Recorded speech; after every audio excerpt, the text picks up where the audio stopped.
For the release of Shang Chi, I will be talking about how the MCU has managed to create a successful cinematic universe and ways storytellers have been successful using three strategies, and just Disney in general. This video will be a lot more positive and will explain a lot of why it works for a lot of people and why it won't work for some. The MCU is mainly successful because of its consistency. What? You might be asking? Didn't you dislike the MCU for that very reason? Well, yes. I feel like the MCU is incredibly formulaic, but this is in fact good from a business perspective. In the book, The Power of Habit by Charles Duhigg, he explains the process of building a habit. There's a 3-step rule: the cue, the routine, and the reward. The cue would be the thing that triggers the habit.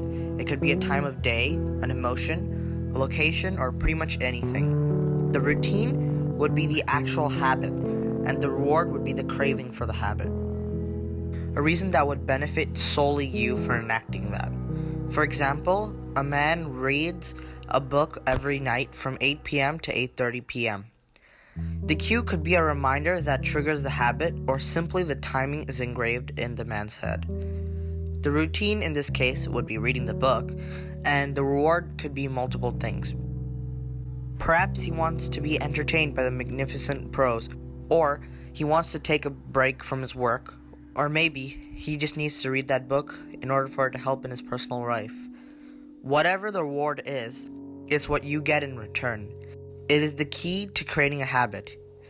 So how does this tie in with the MCU? I will first give you an example of how this ties in with episodic shows, and then explain how it affects our views on the MCU. In episodic shows, there is no overarching story. Sure, there could be, but more often than not, there isn't. To make sure viewers don't get bored, they use the factor of consistency here. Every episode feels similar and, again, almost formulaic. For the habit loop, the cue and routine don't need to be examined here as they are external factors. What matters is the reward.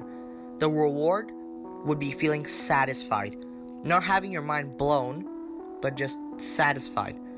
This habit loop could trick you into thinking it's good, but you know what to expect from them, and that's what creates the reward. This is what I mean by consistency.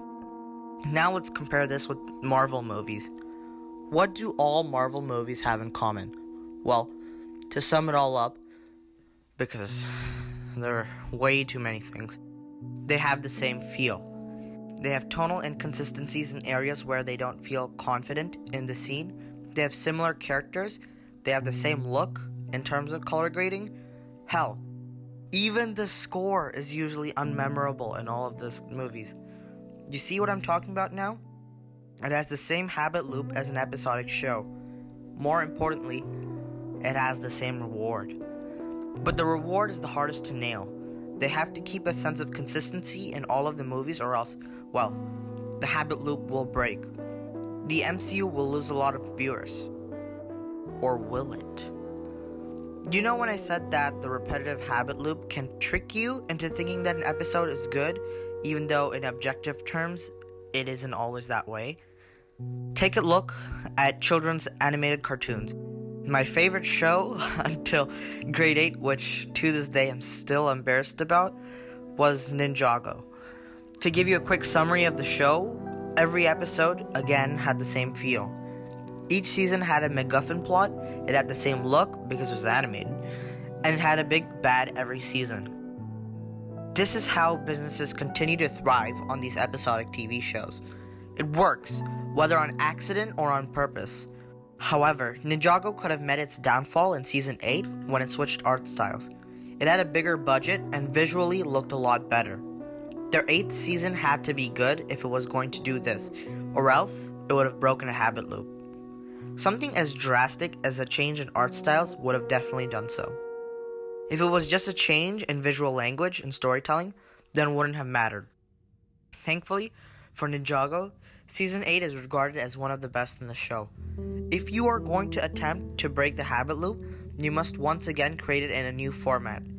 You have to give the audience another reason or reintroduce the same reason that they would watch it. But the show met its actual downfall in season 11, when it tinkered too much with itself. Changed the format, the styles, it even had a bit of anime in it. Might I remind you that this is, in fact, a Lego show. It could have worked if the season was good, but that's the real coffin in the nail. It wasn't. On that day, the show died.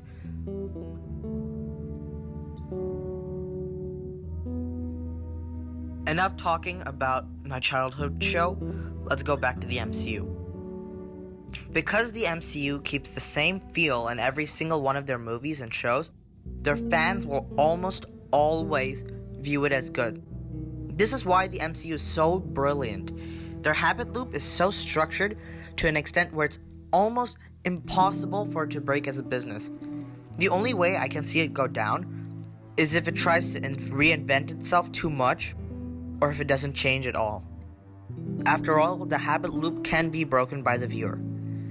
After a few years, they'll need another reason to continue to watch this show.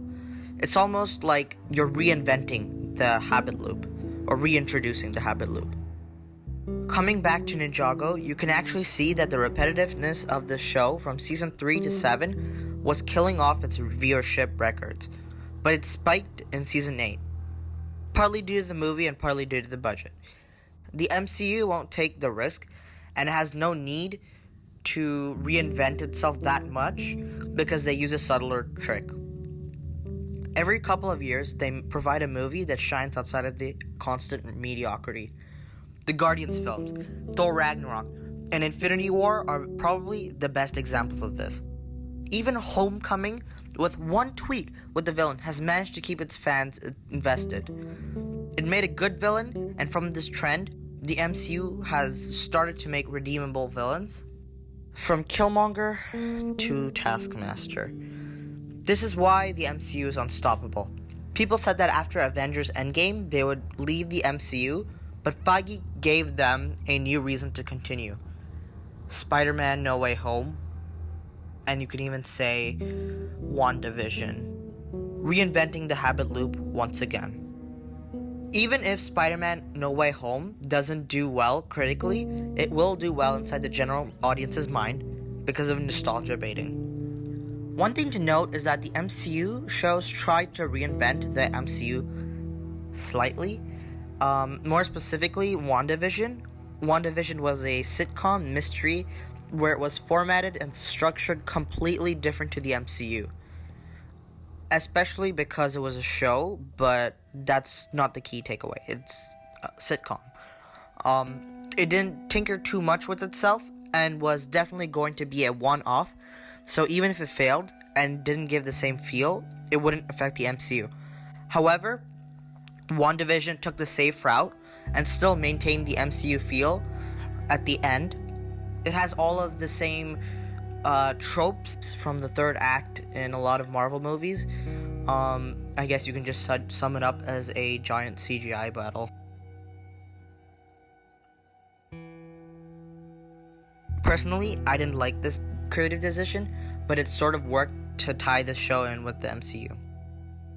This consistency that Marvel has worked so hard on is what WB needs to learn from in order to create a successful cinematic universe. But this method of consistency should only be partly used, or not used at all. See, making a cinematic universe in this way isn't the only way you can make one. Personally, I would much rather prefer DC's new method over the MCU's right now, giving the director their own vision. I'm not sure how they would manage to create crossovers in successful ways with that one overarching agreement, but for solo films, this is what I believe to be the best. A video from one of the greatest YouTube channels just dropped. It's from The Closer Look. It's on how DC redeemed itself with the Suicide Squad. I highly recommend that you watch this video, but the main takeaway is that storytellers can quite possibly consistently make good stories with a single mindset shift by allowing others to critique your work and for them to also understand your vision, to make it a shared vision with almost everyone involved. Storytellers must always do this with their creative team in order for it to be successful. With this mindset shift, the DCEU will be able to consistently average between mediocre to outstanding with their films. James Gunn had this mindset, and it is why The Suicide Squad was so good, but Patty Jenkins didn't, and is why Wonder Woman 1984 was a train wreck. The craving in this case wouldn't be for consistency, but for the fact that it's good, or at least mid. You know exactly what you are expecting, and it creates a successful habit loop inside the viewer's mind. But this mindset shift isn't what WB is focusing on at all, and it needs to happen. The DCEU could easily fail because of this, and it has been very inconsistent with its movies. Clearly, it hasn't managed to create a successful habit loop in their consumers' minds. So far, excluding the Snyder Cut, we have only had one good film since Wonder Woman 1984, which, for the record, definitely broke the habit loop that DC was trying to build from the first Wonder Woman.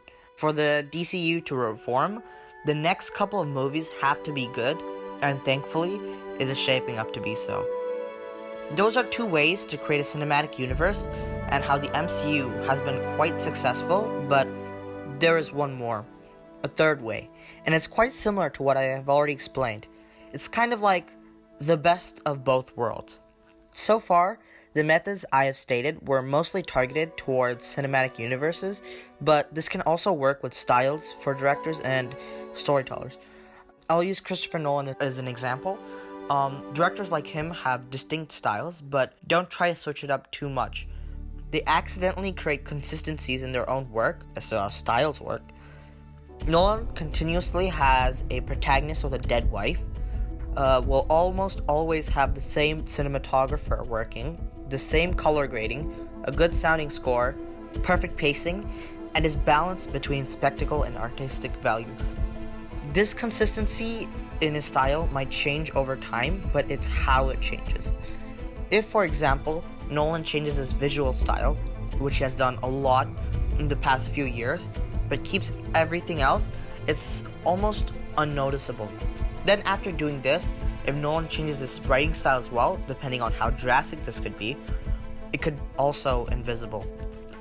Nolan has changed his visual understanding in Dunkirk, where he holds shots longer and changes his writing style in the movie. Usually, he would go for a slow burn, a slow rising tension until BAM! That moment strikes, but in Dunkirk, it's the exact opposite. It's unbearably fast, intense to the point where the audience wants the release of that tension. To the general audience, this change is almost invisible because a few elements of his style remains, keeping the habit loop alive once again. I think the reward in Nolan's movies relies more on how consistent he is with the quality of his films, but his style also attributes a little to that. Going to Tenet, you can see how the habit loop really worked for him here, when this film is regarded to be very confusing and doesn't hit them at the emotional level, which would generally mean, in a rating scale, would be probably below 40%, yet the general consensus is that critics and audiences don't seem to mind. His mindset as a writer-director also adds a lot to the habit loop, as proven in many of his interviews. The director's style, consistency, and mindset all amount to the habit loop, which is key for creating a successful film at the box office. Well, there you have it. I have explained how Marvel uses consistency and how the right mindset can add to the habit loop. Thank you for watching. Like, comment, and subscribe. And I will be making videos weekly every Sunday. I will hopefully see you next time. Goodbye.